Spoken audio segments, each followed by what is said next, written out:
Yes, Honourable Leader of the Opposition. Thank you, Madam Speaker. Madam Speaker, I've given notice of the following PNQ, whether in regard to the passage of cyclone Chido over the islands of Agalega, we will state the PNQ is addressed to the Honourable Minister of Local Government, whether he will state A, the nature and extent of damages caused to the infrastructure and households thereat, indicating the estimated cost thereof, B, the number of casualties, indicating the overall medical conditions of those affected, C, a number of families currently staying in the refugee center and the measures being envisaged to address the housing needs of those without shelters, D, the shortage of basic necessities on the island, if any, indicating the measures being proposed to prevent the depletion thereof, and E, if government proposes to declare a state of disaster thereat, indicating if relief will be sent and when. Thank you, Madam Speaker. Thank you.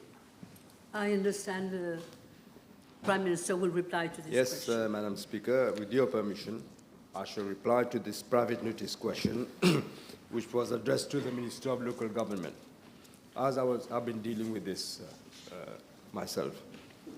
Before 2015, a warning system was in place whereby the inhabitants of Agalega and Saint-Bando were regularly informed of the evolution of tropical depressions and cyclones likely to affect the islands. However, on the 13th of January 2023, new warning regulations, government notice was made by the then Vice Prime Minister, Minister Asnu, where only special communiques are issued to Saint-Bando and Agalega in a case of a cyclone that is likely to affect the island. The Meteorological Services issued 11 communiques between the 9th and the 12th of December 2024 relating to intense tropical cyclone Chido. The Mauritius Meteorological Services first observed the formation of a tropical low pressure on Friday, the 6th of December at around 16:00 hours. It became a tropical disturbance on Saturday, the 7th of December. The depression intensified into a moderate storm and maintained its movement towards the west. The Meteorological Services issued a first special communique on Monday, the 9th of December, by which Chido was considered a potential threat to Agalega. A second special communique was issued on Tuesday, the 10th, at 10 o'clock. Chido was intensified into a severe tropical storm, and a third special communique was issued at 11:30 hours on the same day. A heavy rain warning, a strong wind warning, and heavy swell warning was issued for Agalega.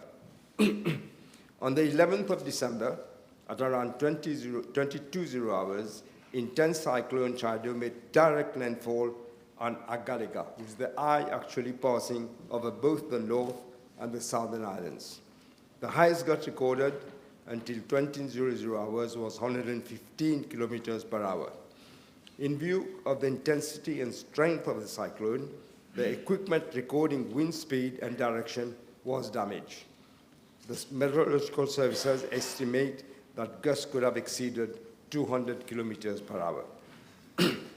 With regard to part A of the question, I'm informed of the following. Approximately 95% of buildings, including homes, the hospital, the police, and the National Coast Guard facilities in the North Island have been destroyed. Around 98% of the infrastructure are completely damaged in the south of the island. Many roofs have been torn off and entire structures have collapsed. Seawater has surged 30 meters inland on the South Island, flooding the surrounding areas. The cyclone has also severely disrupted food and water supplies. Many food items, including rice, have been contaminated with rainwater and therefore unfit for consumption. Several large water tanks, each holding 9,000 liters, were displaced by the high winds, leaving the island's water supply completely compromised. Communication on the island was disrupted, and it was only possible through satellite. Roads across the island were obstructed. due to fallen trees and debris. The Indian tug, Afghan, was grounded near Grand Case. However, the crew was safely evacuated to the island and there was no oil spill. At this stage, the financial estimate of the damage is still being assessed. With regard to Part B of this PNQ, I'm informed by the acting resident manager of Agalega that there has been no casualties as a result of the passage of the cyclone. However, a total of 19 Agalegans who were not casualties of the cyclone but needed medical treatment were referred by the medical practitioner in Agalega for treatment on the mainland. They were also accompanied by the immediate relatives. The travel to Mauritius by the Indian cargo plane, which affected 2 trips, one on Sunday, the 15th of December, and one trip yesterday, the 16th of December. With regard to Part C of the question, I'm informed by the acting resident manager of the Outer Island Development Corporation that there are currently 31 Agalegans in the refugee center in the North Island. The necessary repair of the houses is being done by the SMF and a team from the Ministry of National Infrastructure. With regard to Part D of the question, on the 13th and 14th of December, the Doni left Mauritius carrying pulsars, water, flour, equipment, spectrum analyzer, satellite, modem, and tools, as well as medical supplies. Honourable Shakil Mohammed, Minister of Housing and Lands, went to Agalega on board the Doni on Saturday, the 14th of December, and he reported back to us. A technician from MTEL, together with communications tools and equipment, were also conveyed to the island, and the latter was able to successfully restore the communication. The House may recall, Madam Speaker, that it was in the MAD Premiership that on the 19th of November 2008, that MTEL asked and was allowed to launch its service in Agalega. Before that, we could only communicate through satellite. On the 15th of December 2024, the cargo plane P-81 effected a first sortie carrying 1,000 kilograms of food items donated by the Government of India. Honourable Amir Miya, Minister of Industry, SMEs and Cooperatives, and Honourable Mohammed Eshad Juman also proceeded to the island on the same plane to assess the situation and to reassure the inhabitants that all required support would be provided to them. On the 16th of December, a third sortie of the cargo plane was effected to deliver basic food items, medical essentials, and construction materials. It also transported 11 Special Mobile Force officers, 5 maintenance personnel from the Ministry of National Infrastructure, and 2 sanitary officers from the Ministry of Health and Wellness. With regard to Part E of the question, in view of the prompt actions of the government and support provided by the Government of Mauritius and the Government of India to provide relief to the Agalegans, the declaration of a state of disaster is not warranted. A technician from MTEL, together with communication tools and equipment, was also, as I said, conveyed to the island, and they have restored successfully communication. On the 14th of December, the vessel Barracuda was dispatched to deliver construction materials for necessary repairs of the houses and other infrastructure. The vessel is expected to reach the island today. On the 15th and 16th of December, 3 sorties of the Indian cargo plane were effected to deliver basic food items, medical essentials, construction materials, and also transported 11 Special Mobile Force officers, as I said, and the personnel, 5 maintenance personnel from the Ministry of National Infrastructure, and 2 sanitary officers. Madam Speaker, I wish to seize this opportunity to express my deep gratitude to the Government of India for having promptly extended their support by deploying a cargo plane for aerial reconnaissance and also to deliver vital supplies to the island. Madam Speaker, I also want to say we are very sorry to what happened to our sister in sister island in Comoros, and there the damage has been terrible. Hundreds of deaths apparently, from what I've seen on the television. Fortunately, no one has died, no fatalities in Agalega. But Madam Speaker, I wish to express our solidarity with the Comoros Island for the tragedy that they're living. I end by saying that, Madam Speaker, I will personally monitor the situation in this context, and a coordination committee comprising of representatives of government authorities, is being set up at my office in order to ensure that the timely implementation of all the actions we have decided for the reconstruction of Agalega. Thank you. Yes, Honourable Leader of the Opposition. Thank you, Madam Speaker. Madam Speaker, I'd put my question to the Honourable Minister for Local Government because National Disaster Risk Reduction and Management falls under his purview. But I'm happy to note that the Prime Minister replied to my PNQ because it is a situation of utmost importance. Madam Speaker, our thoughts are with our sisters and brothers of Agalega, but not only with them, the Prime Minister mentioned that, but also with the people of Mayotte and Mozambique. And we know how painful the aftermath of such a devastating cyclone can be, Madam Speaker. Now, may I ask, because he mentioned that in his reply at the very beginning, may I ask the Honourable Prime Minister, in view of the extreme vulnerability of Agalega Islands to cyclone, and the intensity now of cyclones with regard to climate change, and particularly in the aftermath of Cyclone Chido, will the Met Services consider reviewing its protocol with regard to issuing cyclone bulletin in the region of Agalega Islands? I thank the Leader of the Opposition for this. I mentioned that we are looking at the whole system. Before there was no regulations, and then regulations were issued, but we were giving warnings.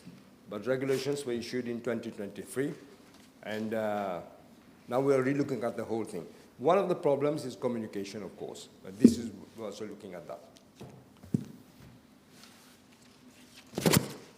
May I ask the Honourable Prime Minister whether necessary directions and authorizations have been issued to competent authorities to ensure, first, the release of available resources timely, including food items, non-food items and equipment, and the release of human resources to provide emergency services, as it now prior and after the cyclone? Yes, Madam Speaker, I did say in my answer that these are being provided.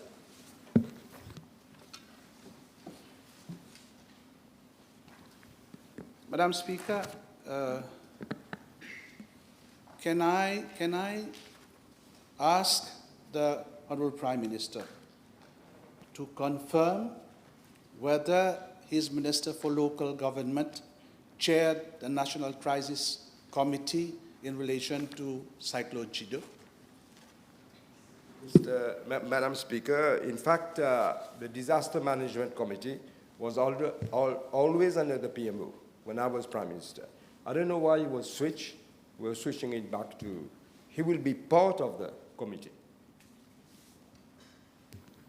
Now, we all know that under such situation, the National Emergency Operation Command is of vital importance, Honourable Prime Minister. Can I know from you whether New York was activated prior and during the passage of Cyclone Chido, and to which level it was activated? I'm not sure I quite followed the question, Yes. Madam Speaker. I also have a bit of difficulty. Yes. Madam Speaker, we have the National Emergency Operation Command. Okay, National Emergency Operation Command. Yes. Yes. My question is whether that body was activated prior and during the passage of Cyclone Chido. Okay. I can say, To which level? Madam Speaker, thank you. I can say that the new Commissioner of Police was practically awake all night. He was in command, of course, of this, of all this, and he was telephoning us at 2 o'clock, 3 o'clock in the morning, telling us what was happening. So the command structure was there. It was probably not functioning as you used to in the previous 10 years, but it was there. So, Madam Speaker, I understand that York was not activated at all during the passage of Cyclone Chido over the islands of Agalega. Yeah, well, Prime Minister explained that Yeah. not the way that it used to be, if I understand well. Now, with regard to reconstruction, can the Honourable Prime Minister inform the House when the announced reconstruction works to the destroyed and damaged amenities and housing will be completed? First of all, let me correct a misunderstanding. I didn't say it wasn't activated. I said everything was under the command of the new Commissioner of Police, who was coordinating all that had to be coordinated. Secondly, I can't give an answer for that. All I can say is that we actually built houses, concrete houses, solid houses for Agalegans during my term of office. During the passage of Cyclone Chido over Agalega, can I know from the Honourable Prime Minister whether he had regular contact with the General Manager based there and also with the Agalega Island Council, the chairperson of Agalega Island Council? I was dealing, Madam Speaker, with the Commissioner of Police. As I said earlier on, there was no communication with Agalega. Everything had broken down, and only through satellite communications, and that also we had trouble with. But I was dealing with the Commissioner of Police. Can I know from the Honourable Prime Minister whether communication has been restored with the southern island of Agalega? Because as at yesterday, there was no communication with the southern part of Agalega. I'm told that communication has been restored. In fact, the inhabitants of Southern Island decided not to move. They were asked to move out of the area because of the height of the sea level that might increase, but they didn't move. But the communication was broken down in both parts of the island. I am told that it is being restored. So probably it is restored by the time we're speaking. I understand from the Honourable Prime Minister that elected members from constituency number 3 proceeded to Agalega after the passage of the cyclone. Was there a delegation? If yes, can I know the composition of the delegation that went to Agalega?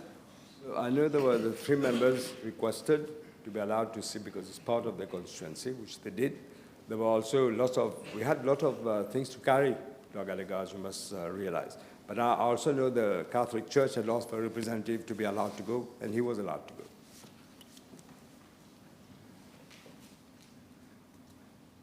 We understand from the Honourable Prime Minister that Donia was sent to Agalega. I believe the Honourable Prime Minister is aware that ATR 72 can land in Agalega. Will ATR 72 be sent to Agalega so that we can forward people there to help the people in Agalega? I can't say technically whether this is actually possible or not, but certainly if it is, there's no problem. You could look into it. Yes.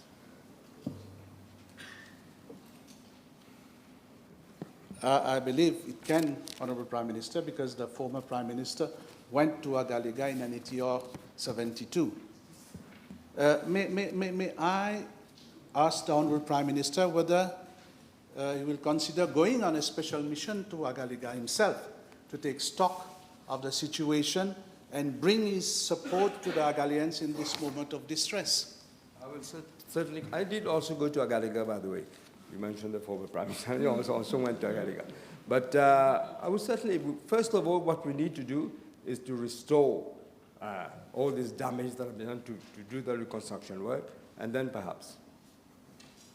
Yes. May I ask also the Honourable Prime Minister to consider increasing air traffic to Agalega in the meantime to ensure that Agalegans can obtain the help and support required to overcome such an event? As I explained, Madam Speaker, the Dhoni has been going. The Indian cargo plane also, and I thank the government of India for this. They made, I think, a couple of trips, and also the Barracuda is going there. Yes. The Prime Minister. It's your time. Yes, I know. It's your time. You can carry on. Yes. The Prime Minister stated that he sought help from friendly countries, and he mentioned India, and we are all very grateful to India for helping us in this very difficult situation. Can I know whether the same help was sought from other countries, also friendly countries? We spoke to Reunion Island. We keep in touch with them on meteorological services, but India was already there and was helping. Thank you. Thank you. Thank you very much.